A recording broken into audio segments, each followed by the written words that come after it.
Our next presenter is Prashant. He is a senior cybersecurity advisor with Enbridge, so another asset owner and operator. 17 years of experience across various industry verticals, focused on supporting growing cyber talent, a major problem across our industry and for various asset owners and operators who need more workforce. Sharing his experience and continuing to progress cybersecurity across industry, academia, research, working in threat assessment throughout his career, vulnerability management, risk management, incident response, OT process, and architecture. Today, he will be talking to us about CCE. So for those of you who have not been here before, CCE has been a topic for many years on this stage, with workshops last year being led by Idaho National Labs, but the consequence-driven cyber-informed engineering, and specifically implementing that across ICS environments. Please welcome him on stage.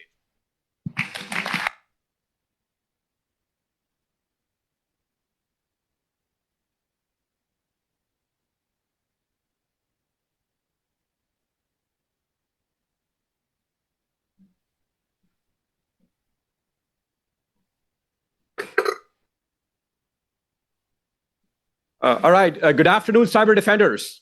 Prashant here from Enbridge Pipelines. I actually come from the 49th parallel north, 47th parallel north, I should say that. So I'm appropriately the 51st state. So a bit of the political sentiments aside, I work for Enbridge. I come from Edmonton in Alberta. I actually flew down yesterday and put up this safety gear. I couldn't bring my hard hat on because I wanted to actually bring that too, but didn't have that much space in my luggage. But thought to give you a bit of a flavor of safety. The reason to put that through this conference and this presentation is also to make sure that we understand the basics of cybersecurity in operational technology environments. As Tim just mentioned, I think CCE has been discussed a lot in this forum as well in the past. So we all stand on the shoulders of giants. I'm just a small person sitting on the shoulders of giants, and just sharing with you some of my opinions and insights into this presentation and what we have learned over the years, what I have learned over the years with you all in this topic.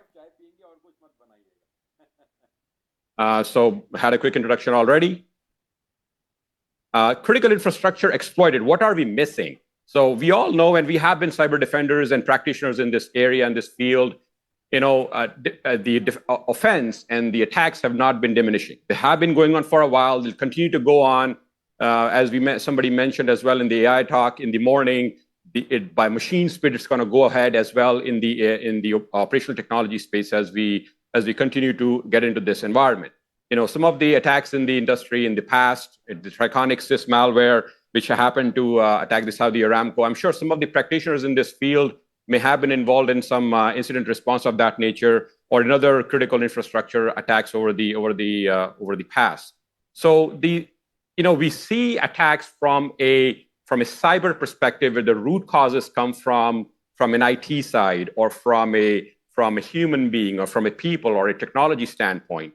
But those attacks continue to happen. They have not been diminishing. They will continue to go on as we go along in this world and into the future. So what are we missing in this? Do we have to flip the coin and see how things happen a bit differently in the operational technology space? And that's where I believe the concept of consequence-driven cyber-informed engineering plays a role, and I'll kind of speak to that a little bit on what that means. Cyber-enabled sabotage. So my love for CCE came down from this book called Countering Cyber Sabotage by Dr. Andrew Bachman and Sarah Freeman, Idaho National Labs, and had a chance to actually talk to them in person as well. A very interesting book, how you see the engineering mindset into operational technology and what it means. When we talk about cyber sabotage, they talk about 5 Ds: disrupt, deny, degrade, destroy, and deceive. In fact, if I recall, one of the CEOs in one of the congressional hearings once mentioned to the senators and the congressmen that of those 5 Ds, all of them are important and they need to be handled, but destruction of OT equipment is critical, right? When you destroy something, example, if you have a Viper malware which hits out, the Polish attack which happened, I think, earlier this year was one example of that nature in the power sector in Europe. It is very hard to take that into consideration. But all those 5 Ds play a very critical role in how we look at cyber sabotage. I'm not talking cyber attacks. I'm talking literally at the level of sabotage, where critical infrastructure actually takes a hit. And from that book, it went on into what is risk management? How do we look at cyber sabotage? what is critical infrastructure risk in this environment? So in a way, basic risk management, I've been in this industry for 18 years. Many of you have been veterans of this industry as well. We talk about information risk. We talk about threats, vulnerabilities, business impact. We talk about things which are, risks in the nature. We have risk registers and whatnot. But they move from the floor, as we call it, which is basic risk management, to what is the business risk, and ultimately to the level of national security. I work for a company which is a critical infrastructure company in North America. We are pan-North American in the oil and gas sector. There are many organizations who do play a very critical role in of the 18 critical infrastructure sectors we have in North America. So that national security risk with regards to understanding what it means to be critical and how we can get impacted is important. Now, we all can figure out ourselves, whether we are in the water utility sector or power sector or oil and gas sector, nuclear, you can go on and on, what it means to be critical for us. And that's what the concept of risk management in the cyber sabotage realm speaks to. So Michael Hayden, he said, cyber defenders spend big time and money calculating likelihood of compromise. They're going to get over it, right? If you all understand, and you all, I'm sure, the idea of risk as a risk equation, we talk about threats, we talk about vulnerabilities or the likelihood of those vulnerabilities being exploited. We talk about business impacts or consequences. And people play around that. If you ever see, the threat side of the fence, people talk about MITRE ATT&CK framework. You can also look around different TTPs, how threats play a role. We also play in the vulnerability management space. You can look at likelihood of how vulnerabilities could be impacted. But what if you assume the fact that you will be hacked, right? There are only two types of companies in this world, those who know that they have been hacked and those who don't know that they have been hacked. So it will come to a point at a certain stage where you have to be prepared on the defensive side and understand that the likelihood of vulnerability will always be one. And so how do we play around that? And that's an important mind shift in the term of CCE, that given that you'll be hacked, can I look at consequences in the ground level? From those consequences, can I go back and figure out the root causes of my cyber scenario? Instead of going from the left to right, where you look at cyber means and you go look at what are the consequences to the operations, we look from an engineering mindset, and then we go back and look into the cyber means to that. And I think that's the crux of understanding what CCE is, as how I get it as well. So critical functions for national security. I mean, we can go on and on, 18 critical sectors in North America. But those critical functions, whether they are in power, telecom, water, manufacturing, oil and gas, et cetera, they have these enabling functions. Many of us have heard of PPT, right? People, process, technology. It's not PowerPoint. And infrastructure, which is also part of it. And I say PPT in that phase for a reason. It's people first, process next, technology after that.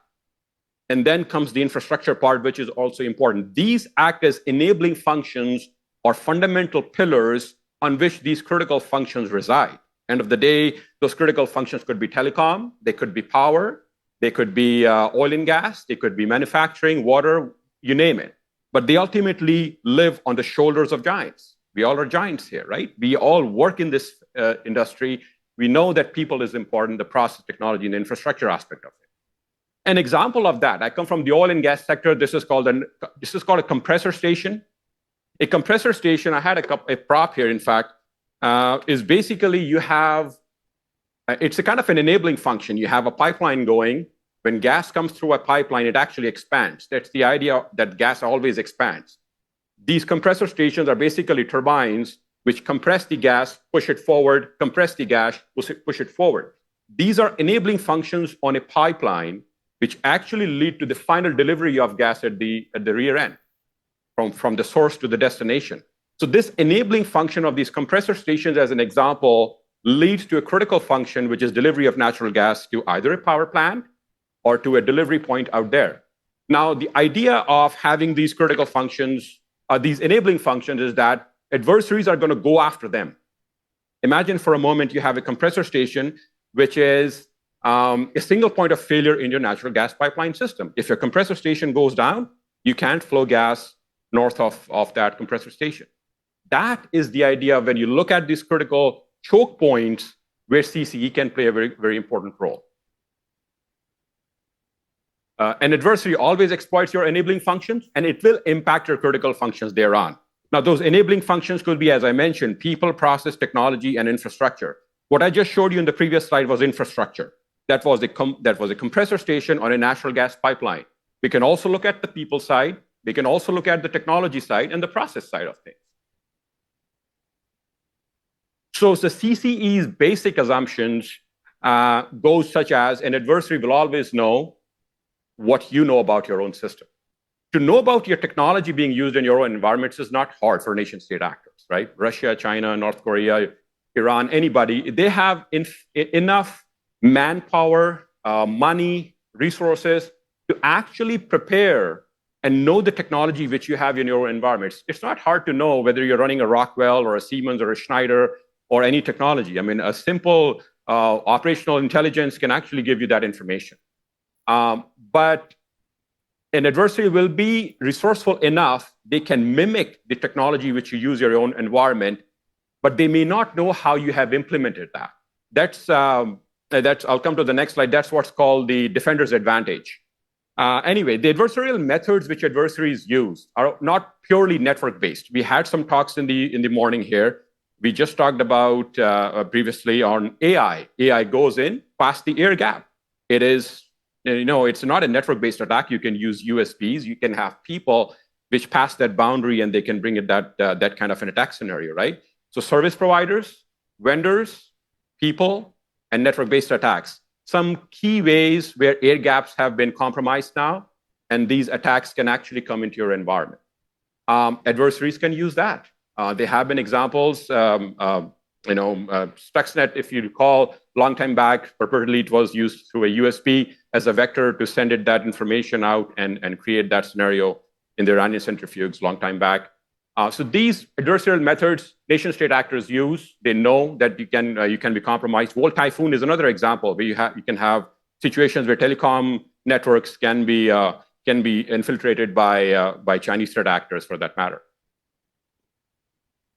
So misuse of technology is one such example of these adversarial methods. I haven't said abuse of technology here. I've said misuse of technology. It comes down to living of the land techniques. Living on the land techniques are basically you have already the right controls in the environment which adversaries can use for wrong reasons, right? So imagine for a moment you have a SCADA system, your set points are there, again, coming from an oil and gas perspective. I can put a set point to a certain level where the pressure on my pipe goes so much that it either leaks or it does a blowout of a natural gas on a pipeline system. And changing that set point is a living of the land technique which can be used if adversaries have access to the HMI or the SCADA system which are running that scenario.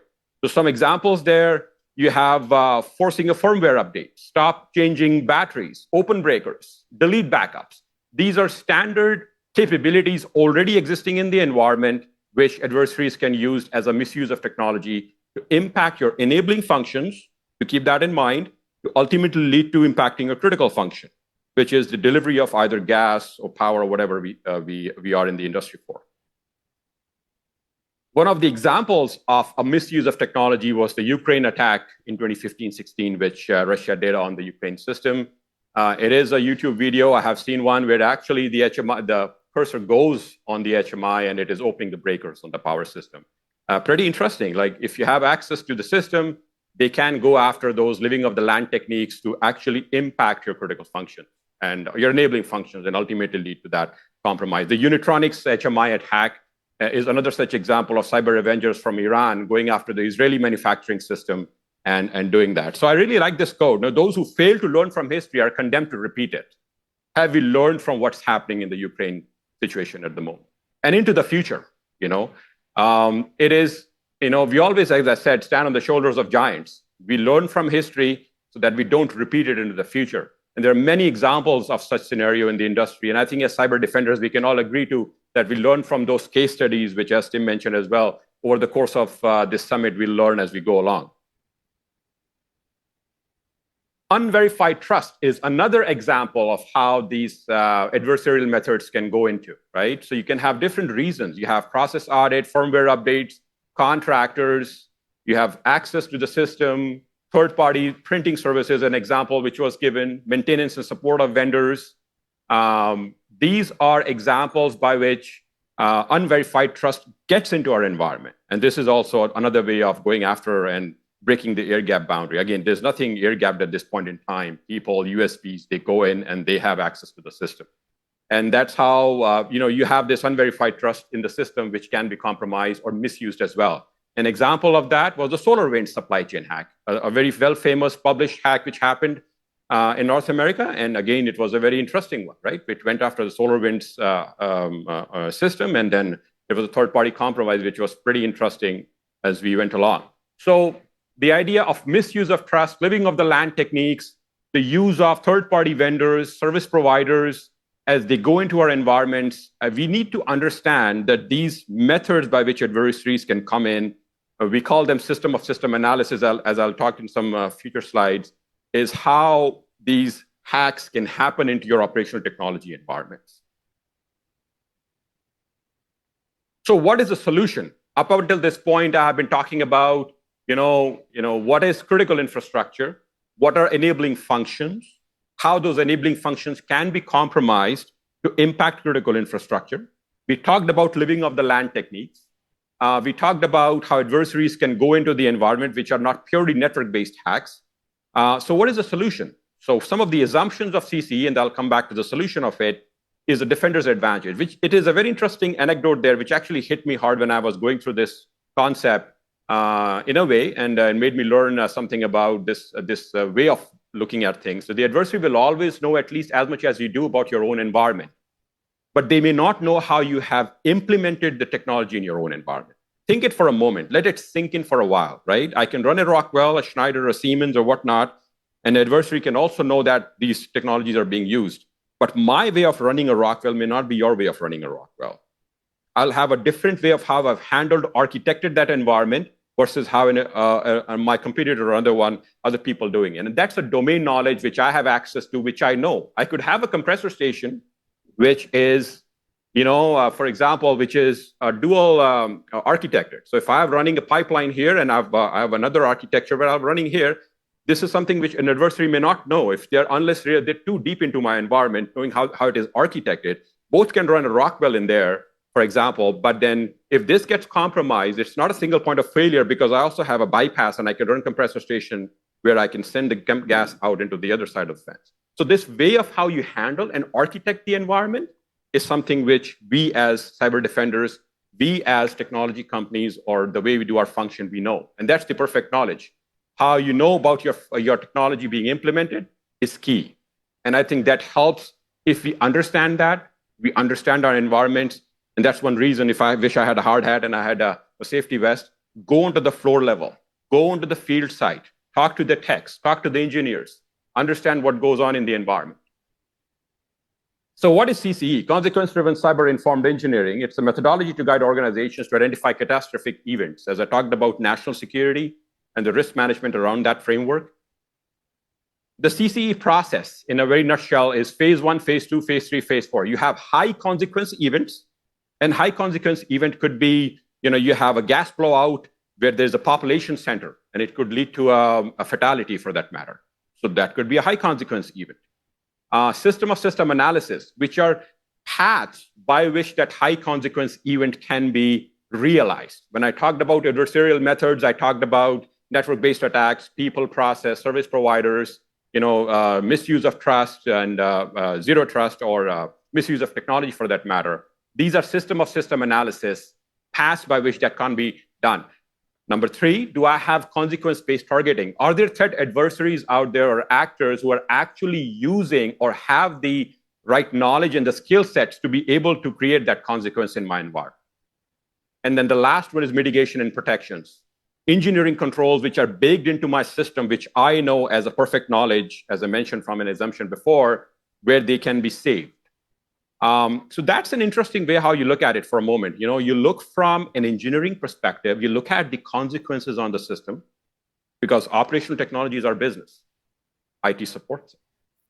And you go back from there and figure out what are the methods by which that can be realized. Then you go back and figure out whether there are threat actors who have the capability to do that. And then you figure out, do I have mitigation controls baked into the engineering level within the system, which will help me reduce the impact if that high consequence event ever happens. And that's how the method of CCE takes over. So a bit different way of looking at it and how the engineering mindset kicks in as we look into this set of methodology. Human in the loop. We all talk about human in the loop, right? AI says about human in the loop. In the controls world, we always talk about human in the loop or human in the process loop, if you will. I'll just give you an anecdote of this person. He's former Soviet Air Defense Lieutenant Colonel Stanislav. He was credited actually to stop World War III.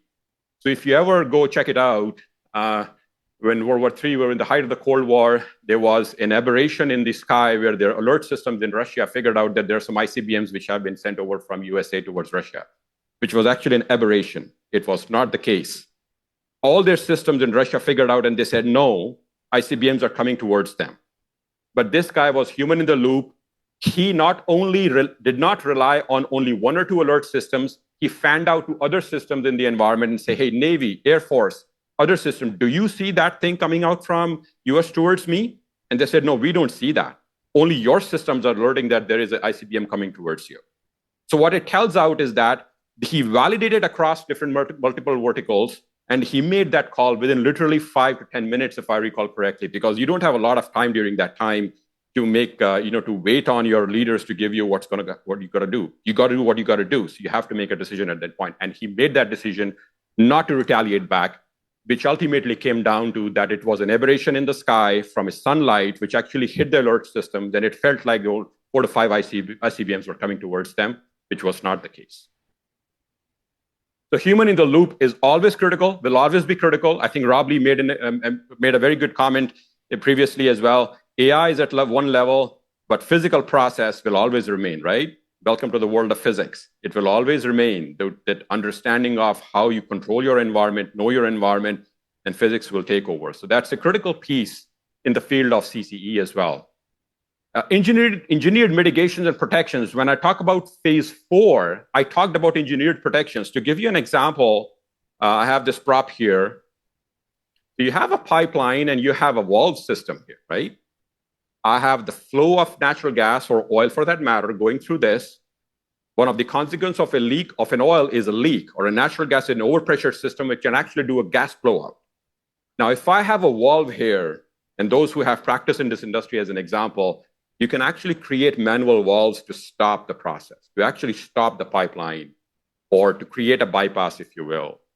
These are physical controls. Think like a cyber adversary, but act like an engineer. Think it from a perspective where you have those controls. I'll give you another one. Tank terminal. You have these tank terminals, right?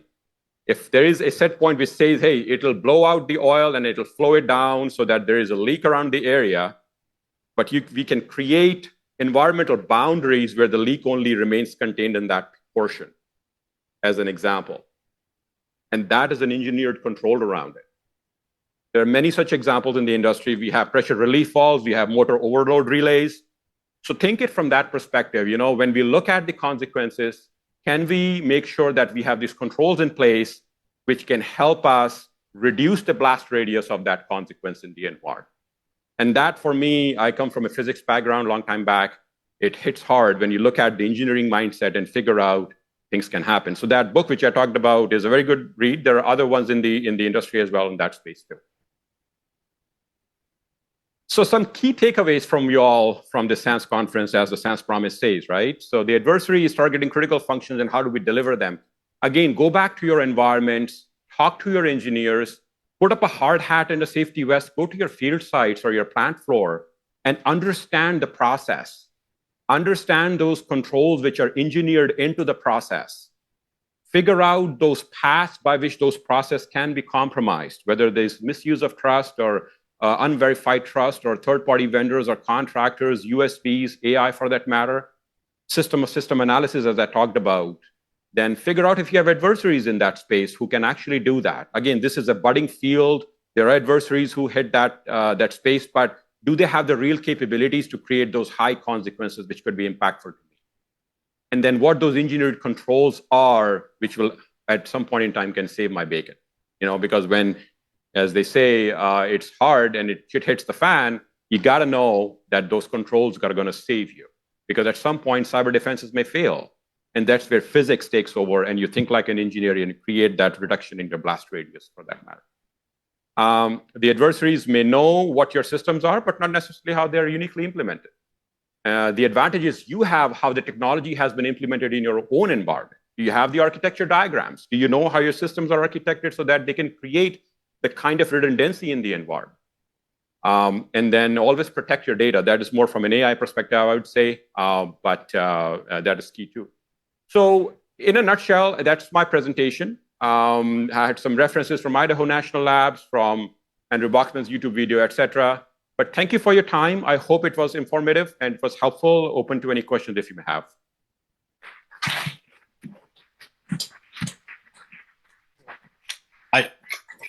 I will encourage all of you to find Prashant and our next speaker if you have questions during lunch. Lunch will be served here, but you sit at a table with them, break bread, and ask your questions. Thank you very much. Appreciate it.